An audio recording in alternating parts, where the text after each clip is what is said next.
तो सर अपना परिचय देते हुए आप कहाँ से हैं, कौन सा गांव से, आपकी पढ़ाई लिखाई कहाँ हुई, कैसे हुई और आप ये शिक्षक कैसे बने, सब कुछ थोड़ा सा बताएंगे। मैं तो आपके बारे में कुछ भी नहीं जानता हूँ ना। जी, ऐसे मेरा नाम है दुर्योधन सिंह मरकाम, पिता श्री पतिराम मरकाम। मैं वन क्षेत्र सिहावा क्षेत्र से ग्राम बेलर गांव में पढ़ाई लिखाई किया 11वीं तक, और उसके बाद मेरी जो ट्रेनिंग है मैंने BTI रायपुर के लिए हुआ। उस समय चयन परीक्षा हुआ था और उसके बाद 2 वर्ष का प्रशिक्षण हुआ।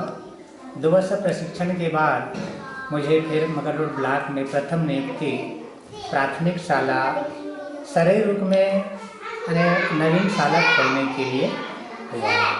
मैं 1981 में वहाँ नवीन शाला का शुभारंभ किया। तब से लेकर आज तक मतलब वहाँ मैं 19 वर्ष तक रहा। कहाँ पे? प्राथमिक शाला सरेरुक में, जहाँ मैं स्कूल खोला वहाँ।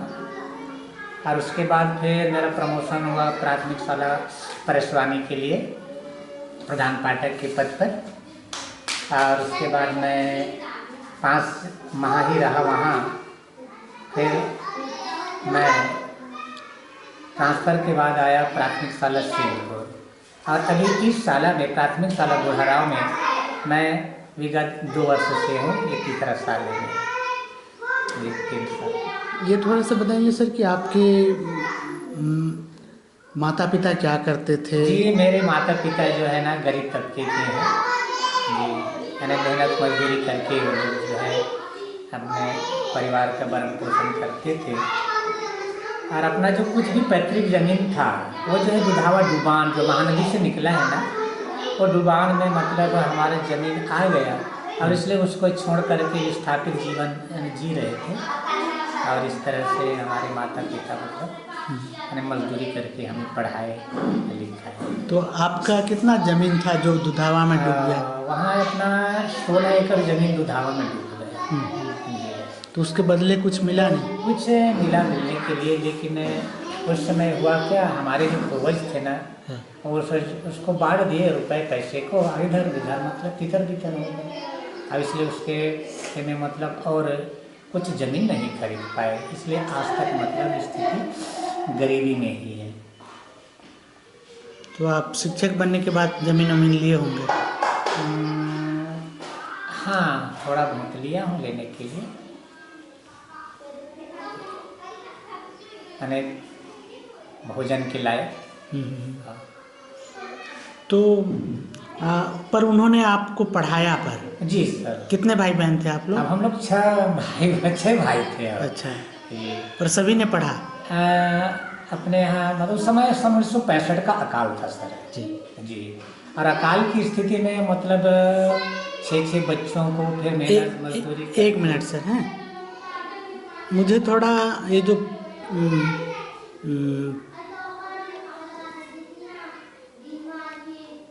सर ये जो 65 का अकाल है जी, उसको मैं जानता हूँ। आप कितने बड़े थे उस समय? उस समय मैं 1965 में मैं 2री 3री शायद पढ़ रहा था, ऐसे लगता है मुझे। इतना ख्याल नहीं है जी। अभी आपकी क्या उम्र होगी? अभी मेरा तो 61 है सर। 1958 में मतलब मेरा जन्म हुआ है। 1958 जी, 1958। हाँ, तो आपको वो जो 65 का अकाल का क्या याद है, कैसा था, थोड़ा सा उसको बताइए। जी, 1965 में इतना अकाल था सर, यानी पानी के लिए त्राही त्राही हो जाते थे गांव वाले घर वाले। उस समय जो यानी पीने का पानी था है ना, कुओं से भी लेते थे, तो पानी की कमी के कारण कुओं में ताला लग जाता था।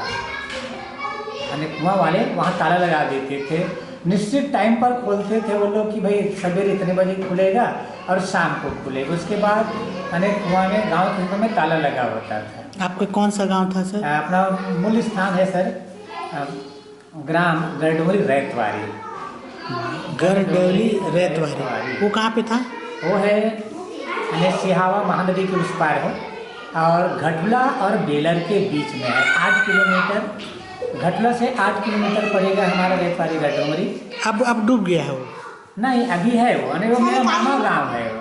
और डुबान जो है अपना यानी मूल स्थान है, पर हम अपने मामा गांव को ही जानते हैं, मूल स्थान को नहीं जानते। तो उस समय आप कौन सा गांव में थे?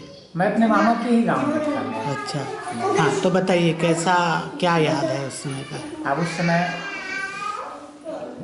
अब हम लोग सर पैदल जाते थे 8 किलोमीटर हम पढ़ने के लिए पैदल जाते थे, यानी 11वीं तक हम 8 किलोमीटर पैदल ही चल कर के रोज़ सुबह जाना, और उसके बाद फिर शाम को वापस आना।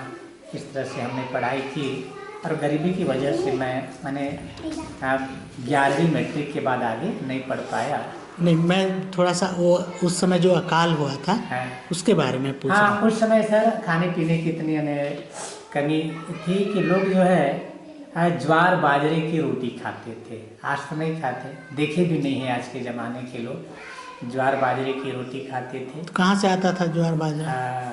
शासन ही लाता था, यहाँ खेती नहीं होती थी, क्योंकि जनता को पोषना था शायद, है नहीं भाई, इसीलिए शासन कहीं ना कहीं से ज्वार बाजरे की व्यवस्था करता था।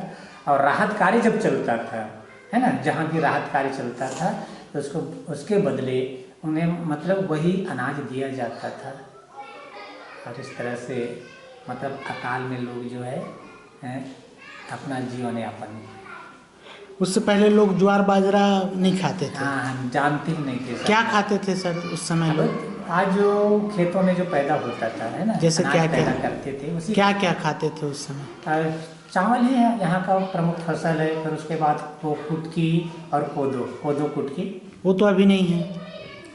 हाँ, कहीं कहीं पर है अभी, यानी लेकिन उस समय लोग खाते थे, कगार पर है अभी। लेकिन उस समय कोदो कुटकी खाते थे। हाँ, कोदो कुटकी, मड़िया, हाँ, और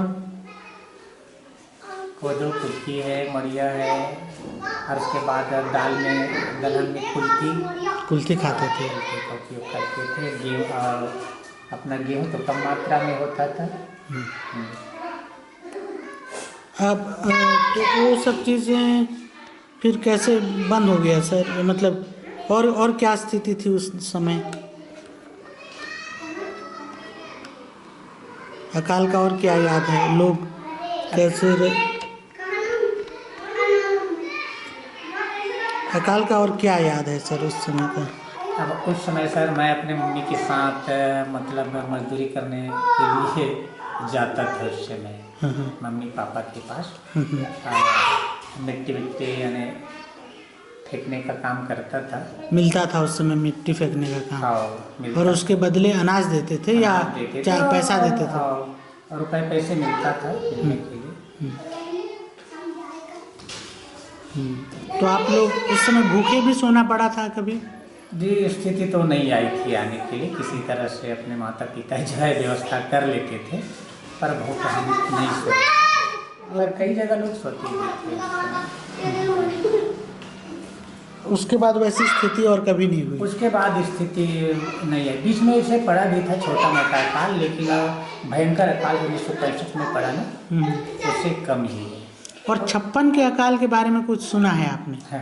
नहीं सर, नहीं सुना। वो 1800 उसके करीब और 50-100 साल पहले हुआ था, तो उसके बारे में नहीं सुना है?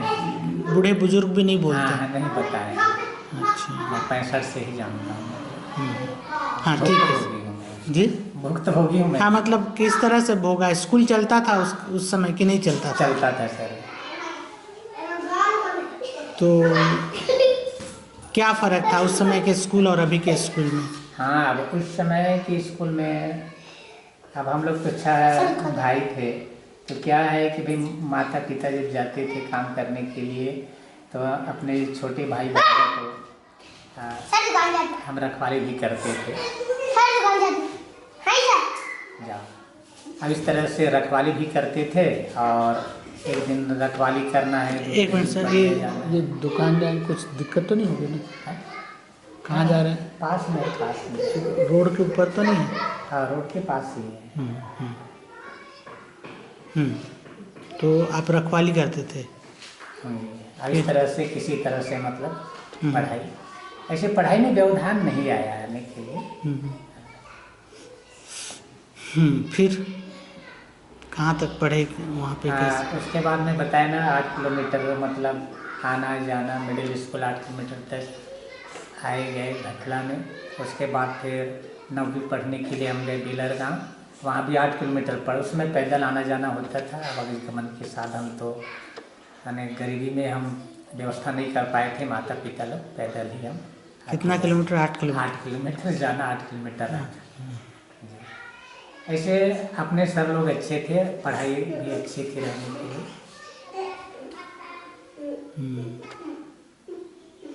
तो फिर आपने कितना पढ़ाई किया फिर? मैं सिर्फ 11वीं तक पढ़ाई किया सर जी।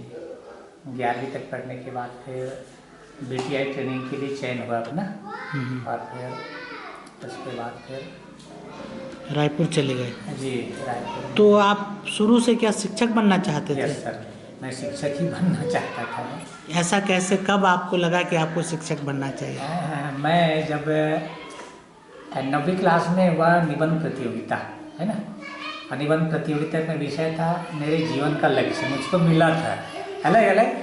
अब उसमें एक मिला था सर को, क्या मैं प्रधानमंत्री बन पाऊँगा, ऐसे था, काश मैं प्रधानमंत्री होता, ऐसे अलग अलग विषय था। तो उसमें मैंने वैसे ही लिखा था मेरे जीवन का लक्ष्य में कि मैं आगे करके मैं क्या बनना चाहता हूँ। और जो मैं निबंध लिखा था ना सर, लगता है कि वास्तव में मैं जो अनजाने में उसमें छोटा था, है नहीं भी 9वीं क्लास में था, और जो लिखा और आज मतलब वो सच हो गए, मान कर चलिए। तो आप क्यों बनना चाहते थे शिक्षक? अब जैसे कि मैं पढ़ा सर, तो मैं सोचता हूँ कि क्यों ना हमें बच्चों को पढ़ाया जाए। इस तरह से सोच करके ही मैंने शिक्षक बनने का राह चुना। मेरे मन में शिक्षक बनने की ही मतलब इच्छा थी।